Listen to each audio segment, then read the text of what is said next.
말씀 찾도록 하겠습니다. 말씀은 에스더 6장 1절에서 3절 말씀입니다. 말씀은 에스더 6장 1절에서 3절 말씀. 다 찾으셨으면 제가 낭독하도록 하겠습니다. 그날 밤에 왕이 잠이 오지 아니하므로 명령하여 역대일기를 가져다가 자기 앞에서 읽히더니 그 속에 기록하기를 문을 지키던 왕의 두 넷이 빅다나와 데레스가 아하수에로 왕을 암살하려는 음모를 모르드게가 고발하였다 하였는지라. 왕이 이르되 이 일에 대하여 무슨 종기와 관작을 모르드게에게 베풀었느냐 하니 측근 신하들이 대답하되 아무것도 베풀지 아니하였나이다 하니라. 오늘 말씀은 하나님의 계획에 동참하는 삶이라는 제목으로 말씀을 선포하고자 합니다. 오늘 본문에서는 유다 민족 전체가 멸절될 위기에 놓인 상황에서 이를 반전시킬 만한 작은 사건이 왕궁에서 일어나게 됩니다. 그것은 페르시아 제국의 왕 아하수에로가 그날 밤 이상하게 잠을 이루지 못하게 됨으로 시작됩니다. 왕은 어차피 잠을 이루지 못하기에 그동안 왕궁에서 일어난 일이 기록된 왕궁일기를 읽게 됩니다. 그리고 그 일기에서 모르드게의 공을 뒤늦게 발견하게 됩니다. 그것은 왕의 넷이었던 빅단과 데레스가 왕에 대한 원한을 품고 암살을 계획하던 것을 고발한 일이었습니다. 이러한 발빠른 모르드게의 보고는 암살을 막게 되었고 암살 미수범들은 체포되어서 처형을 당하게 됩니다. 그리고 이러한 큰 공적이 어떠한 칭찬이나 보상이 없이 잊혀지게 된 것이 나타나게 됩니다. 갑작스러운 불명증으로 인한 이런 일은 모르드게의 공적을 뒤늦게나마 발견하게 된 계기가 된 것입니다. 그런데 이 타이밍이 무척이나 공교롭습니다. 그것은 하만을 통한 유대인들을 멸절시키려는 법안이 이미 통과된 상황이었기 때문입니다. 이제 조금만 있으면 유대인들 모두는 죽임을 당할 수 있는 상황이었습니다. 그런데 이러한 타이밍에 모르드게가 이전에 행했던 공을 다시 발견되게 된 것입니다. 이는 하나님의 손길이 있지 않았다면 도저히 일어날 수 없는 일인 것입니다. 하나님께서는 가장 정확한 때에 자신의 일을 행하신 것입니다. 사실 이런 부분을 보면 모르드게가 에스더에게 했던 말이 생각납니다. 그것은 에스더 4장 14절 말씀입니다. 이때 내가 만일 잠잠하여 말이 없으면 유다인은 다른 데로 말미암아 노임과 구원을 얻으려니와 나와 내 아버지 집은 멸망하리라. 내 왕후의 자리를 얻는 것이 이때를 이함이 아닌지 누가 알겠느냐 하니, 에스더가 왕 앞에 나아가는 것을 두려워하자 모르드게가 에스더에게 한 말입니다. 반협박이 들어가 있지만 이 안에는 에스더가 왕후가 된 이유가 있습니다. 그것은 유대인들을 구원시키기 위한 하나님의 계획이었다는 것입니다.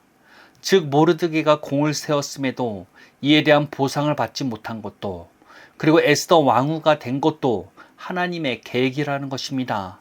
그런데 우리는 하나님의 계획이라 하면 하나님께서 우리의 모든 인생을 강제하는 것으로 생각합니다. 즉 인간은 하나님의 계획대로 기계적으로 살게 된다는 것입니다. 그런데 그러한 생각이 맞을까요? 이런 생각에는 맹점이 있습니다. 만약 하나님의 계획이 인생을 강제한다면 아담과 하와는 왜 타락한 것일까요? 하나님께서 일부러 아담과 하와의 타락을 유도하셨다는 말밖에 안 되는 것입니다. 더 나아가 하나님께서는 완전한 선이신데 악에도 손을 대신다는 말이 되기도 합니다.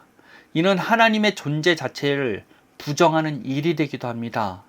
그런데 이런 하나님의 계획을 이해하는데 가장 중요한 것 가운데 한 가지는 인간의 자유의지라는 것입니다. 하나님께서는 인간에게 자유의지를 허락하셨습니다. 그것은 하나님의 계획대로 기계적으로 인간이 살게 될 것이 절대 아니라는 것입니다. 인간은 자신의 의지대로 하나님의 계획에 따를지 말지를 결정하게 될 것이라는 것입니다. 그렇다고 하나님께서 어떠한 계획도 가지지 않으신다 이런 말이 아닙니다. 하나님께서는 인간을 위한 선한 계획을 가지고 계십니다. 그런데 이런 하나님의 계획이 이루어지려면 인간의 협력은 반드시 필요한 것이라는 것입니다. 예를 들어 하나님께서 인간의 구원을 위해서 여자의 후손을 준비하셨습니다.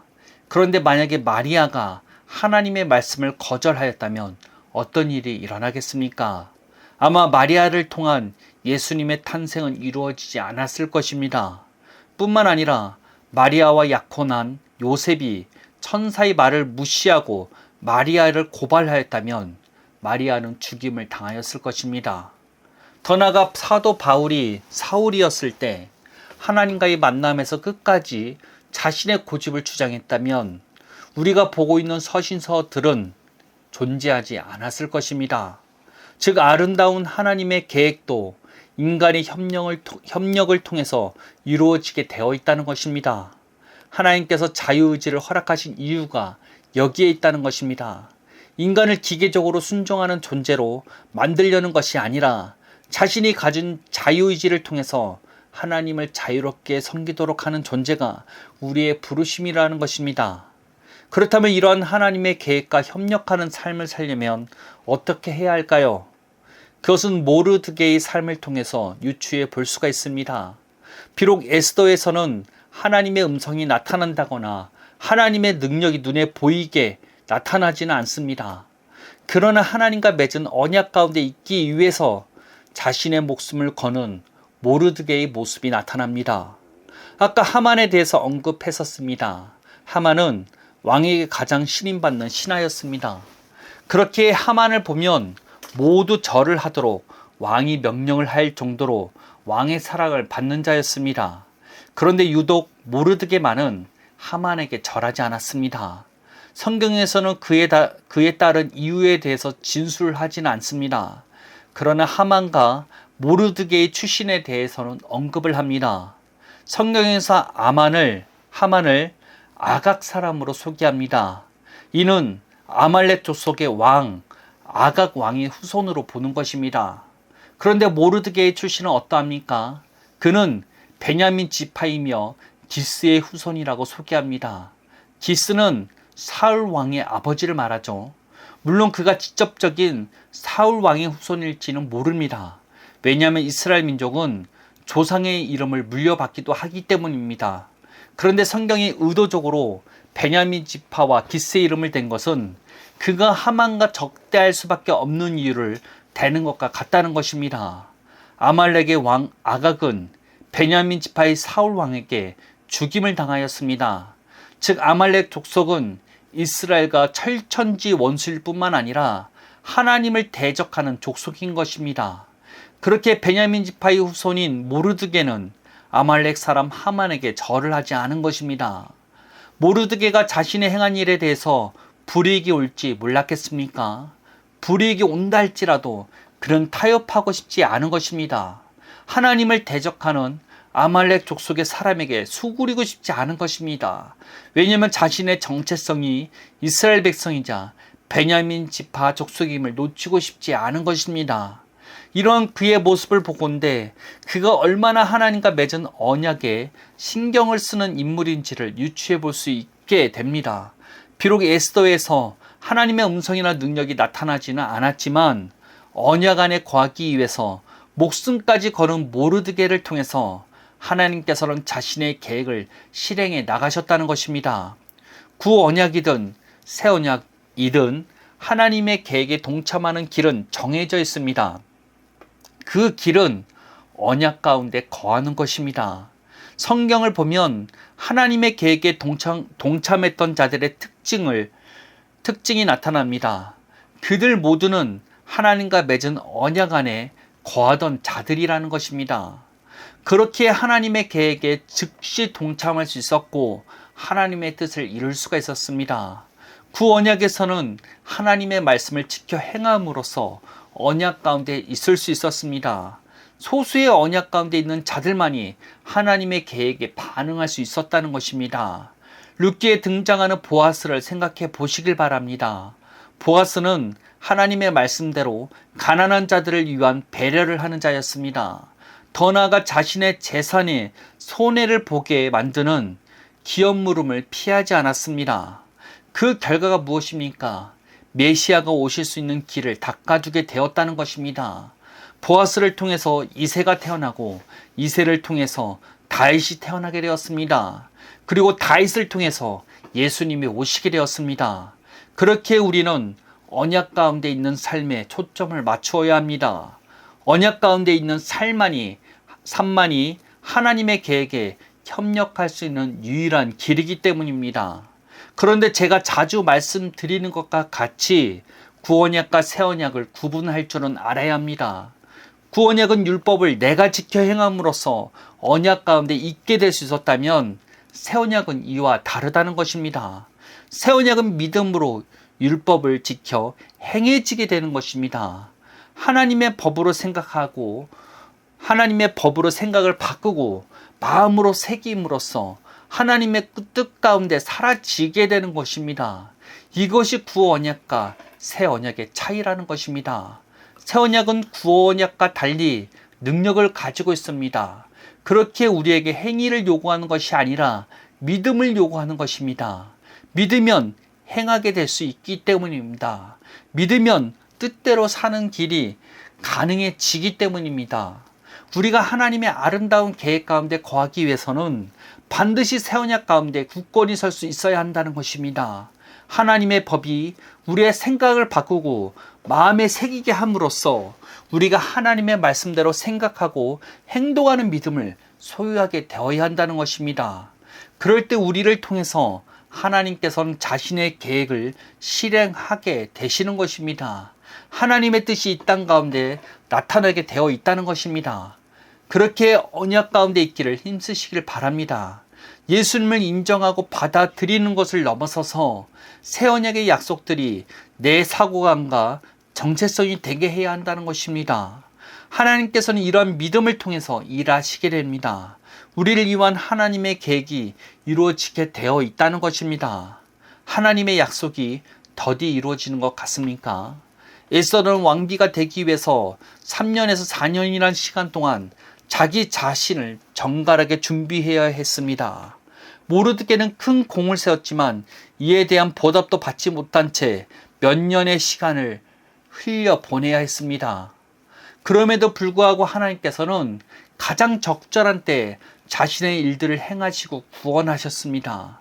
우리가 해야 할 일은 언약 가운데 있는 것 뿐이라는 것입니다. 이 부분을 기억하시길 바랍니다. 언약 가운데 있어야만 하나님의 계획에 동참할 수 있습니다. 그리고 우리가 맺은 새 언약은 우리가 스스로 말씀대로 사는 게 아니라 믿음으로 하나님의 뜻대로 살게 될 것이라는 것을 기억해야 합니다. 우리는 약속대로 하나님의 말씀대로 생각하고 행동하는 데까지 이르는 믿음만 소유하면 되는 것입니다. 성경에서 하나님의 계획을 실행했던 사람들은 모두 언약 안에 있기를 즐겨하던 사람이었습니다. 그들은 늘 하나님과 맺은 언약 가운데 있었기에 하나님의 인도함에 반응할 수 있었던 것입니다. 왕이 잠 못 이루던 그 밤에 시작된 반전처럼 우리의 삶에도 예상치 못한 때에 하나님께서는 일하시며 그분의 선한 계획을 이루실 것입니다. 우리는 지금의 위치에서 언약 가운데 거하는 것이 그 소망을 현실로 만드는 유일한 길임을 깨달으시길 바랍니다. 기도하겠습니다. 하나님 감사합니다. 우리가 할 수 있는 일을 깨달았습니다. 우리가 할 수 있는 일은 언약 가운데 거하는 것 뿐입니다. 예수님의 말씀대로 생각을 바꾸고 마음에 그 말씀을 새김으로써 이제는 우리가 주님께서 요구하시는 믿음을 소유하길 원합니다. 말씀대로 생각하고 행동함으로써 주님께 나아가길 원합니다. 그럴 때 우리를 통해서 하나님의 뜻이 나타날 것을 주님 믿습니다. 주님 우리의 삶을 인도하여 주옵시고 우리의 귀가 열리게 되어 주옵시고 우리가 정말로 그 하나님의 언약 가운데 있는 삶이 무엇인지를 알 수 있도록 우리 모두들의 삶을 이끌어 주옵소서. 날마다 우리와 함께 하시며 동행하여 주시는 주님께 감사드리며 예수님의 이름으로 기도합니다. 아멘.